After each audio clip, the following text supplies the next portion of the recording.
So it has been 4 months since it's rained in Phoenix, so we have some good conditions now. Finally, the monsoon season has started. We have some storms down by Tucson, but also up in the northern part of Arizona, we have some storms going on too. So we're gonna head to the North Rim today of the Grand Canyon and hopefully get one of my bucket list items, and that is lightning over the Grand Canyon. And just a few days ago, we were here in Phoenix, the beautiful lake, and we could take some photos of a beautiful sunrise, but we didn't bring our vlogging camera, but we still wanted to show you the photos. So yeah, here they are. This is actually a single exposure. So here in a couple of weeks, I'm gonna start a series called 5-Minute Fridays, and it's gonna be tutorial based every Friday, 5-minute videos, and I'm gonna show you guys how I got this with a single image. Huge dynamic range, but I was able to pull out all the detail. So if you guys wanna see that, make sure you hit that bell icon. That way you guys can be notified when these 5-Minute Fridays begin.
Ready? Ready.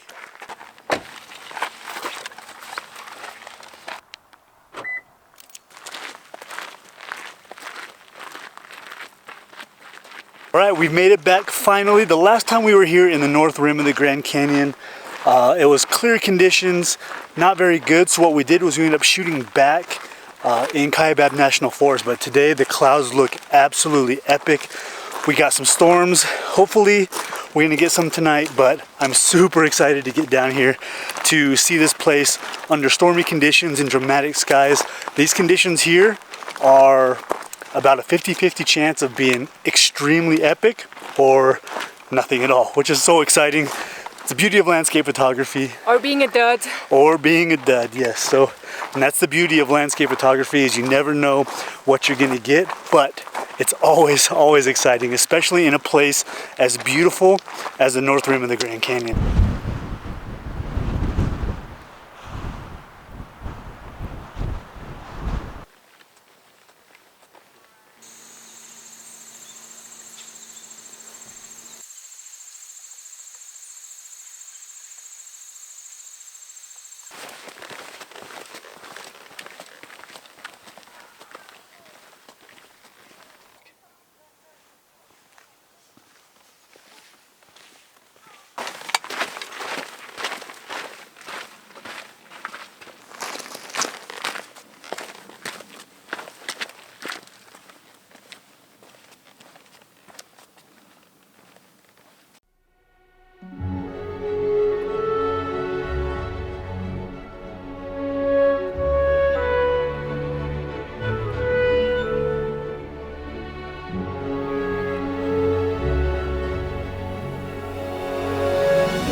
In order to get a lightning time lapse, or to catch lightning in a time lapse, what I'm trying to do here is get my shutter speed long enough to where it covers most of my interval. So if I take a shot every 5 seconds, the goal is to get my shutter speed to about 4 seconds. That only gives me 1 second of error for that lightning bolt to hit in between, because you don't want to have like a 1 second shutter speed and then have like a 4 or 5 second interval and have a bunch of time in between where a lightning bolt can hit. So what I had is I had my 10 stop put on. I had my 6 stop on there, but I barely got up to about 2 seconds, and I had a 3 second interval. But I think I want to make it a little bit more, just in case we get one of those big lightning bolts that are crawlers, that, you know, I want to have my shutter speed about 4 seconds. That's my goal. My interval is going to be 5 seconds. So with my 10 stop ND filter on, f8, I'm at 5 seconds, or I'm sorry, I'm at 4 seconds. And now I can just set up. I got 450 shots, and it's going to take a shot every 5 seconds and hopefully get a lightning bolt. We haven't seen anything yet, but I'm set up to where if I do catch one, I'm most likely going to get it.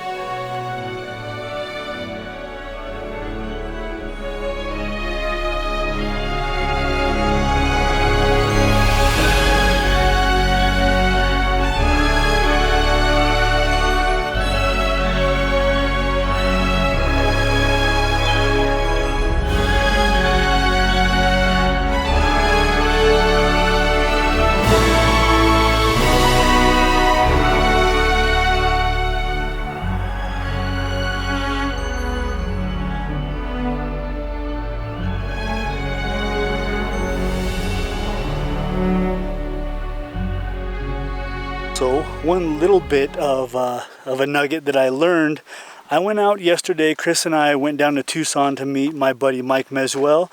He is a professional storm chaser and photographer. One of the things he discovered when using the D850 is if you turned it on to the electronic shutter, so you turned it on silent photography, he would only catch partial shots of lightning. For some reason, with the electronic shutter, there's an issue with catching the lightning. I'm not sure exactly what the issue was, but that's something he found, so he always uses the mechanical shutter. But you guys are going to see Mike here in an upcoming video. We tried to film one yesterday while chasing the storms, but it didn't work out, which happens sometimes. But he will be in a future video, introduce you guys to him. One of my photography idols. The very first workshop I ever took was with Mike in Hawaii. An absolutely brilliant photographer. I can't wait for you guys to meet him and his better half, Paige. She's the goose to his maverick. The conditions are so good here. Unfortunately, this isn't the location we originally want to shoot, so what I'm probably going to do is walk over here. There's about a 5-minute hike to the place called Woton's Throne, and it's actually the place we want to shoot. It's the location we're facing directly south, but towards that area, the conditions don't look as nice or as dramatic, but we're going to walk over there right now while Chris is back watching the cameras. Got the time lapse running. Got some nice shafts of light coming through. Man, it's absolutely crazy. So I'm going to walk over here real fast to take a look at our other spot, see how it looks, and then we're going to make a decision for sunset. It's going to be tough.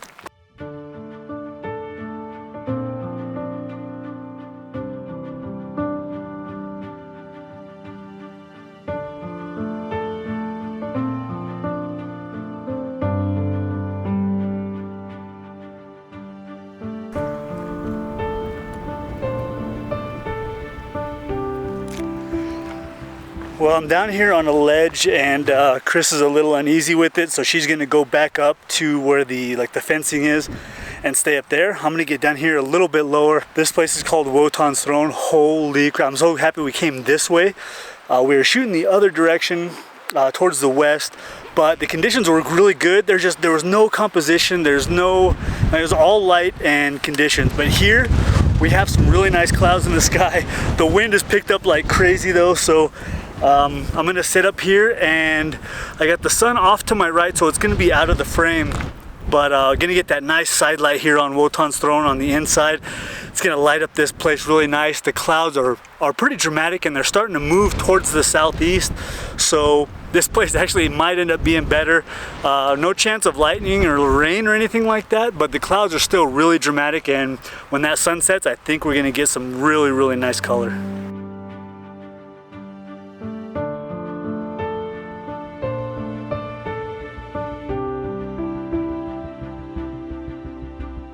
The light is absolutely perfect. I can't say it enough how happy I am that we came back over here. We're probably gonna hit this place again for sunrise here or one more spot, but Man, this dramatic light, these clouds, it's just absolutely perfect.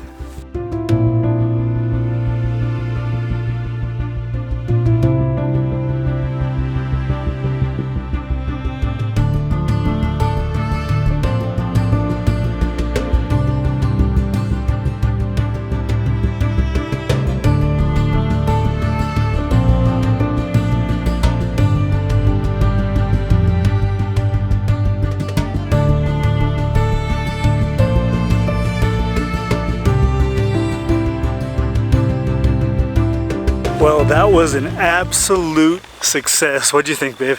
That was just a 360-degree color sunset. It was awesome. Oh, absolutely crazy. Beautiful colors everywhere. It's starting to rain on us now. We got to get out of here, but we will be back in the morning for hopefully some good conditions as well. I'm not sure. We'll see you guys then.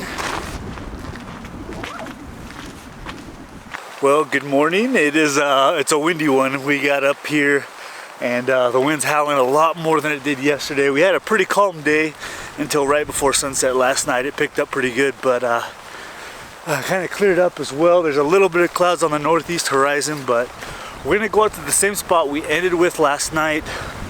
We got a little bit of a, just like a 5-minute hike in front of us here. And yeah, see how this, clouds are moving in pretty quick with all this wind, so who knows what's gonna happen.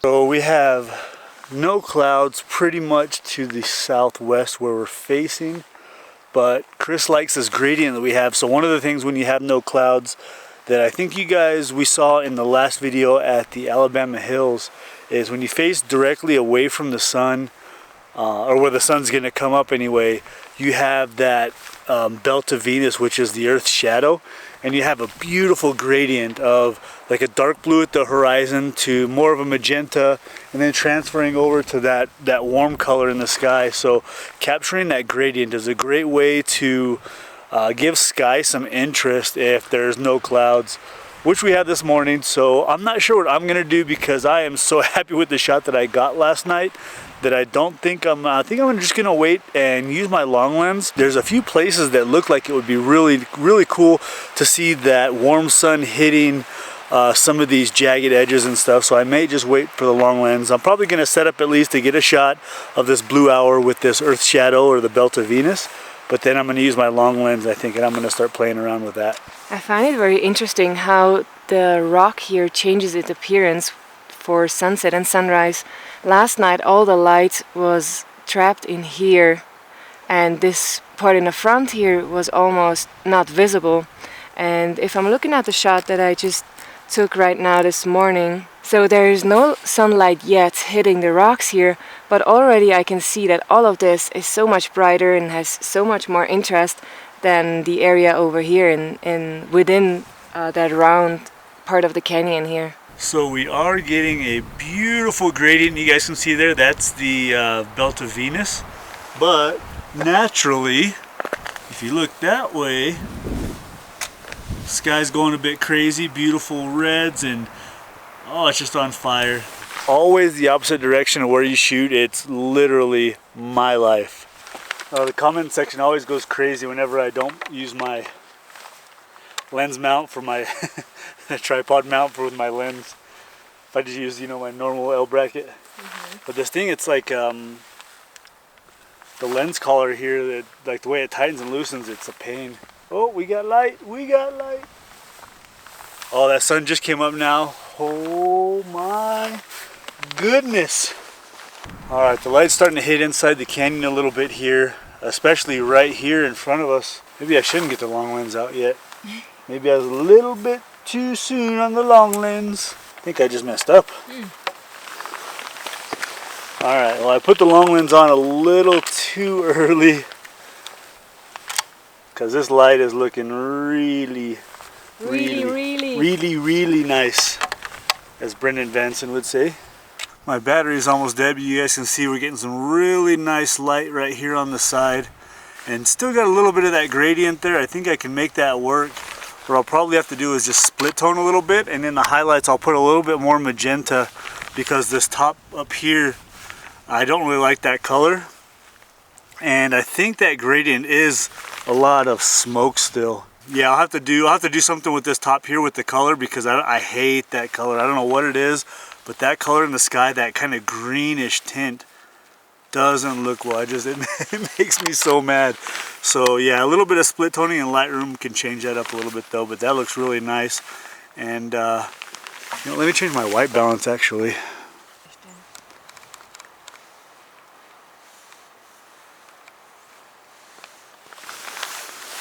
Okay, I'll take a shot there.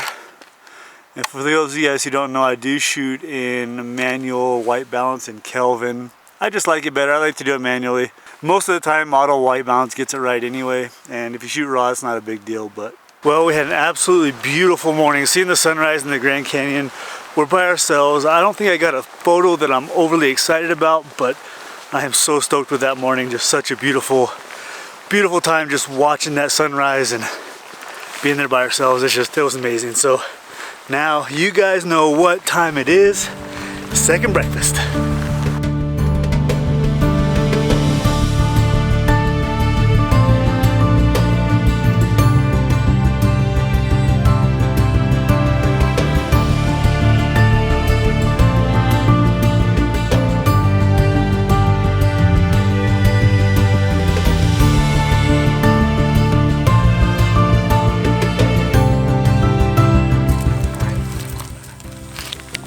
Go look at the camera. Sit. Sit. She's always Up. She's like, oh. Up.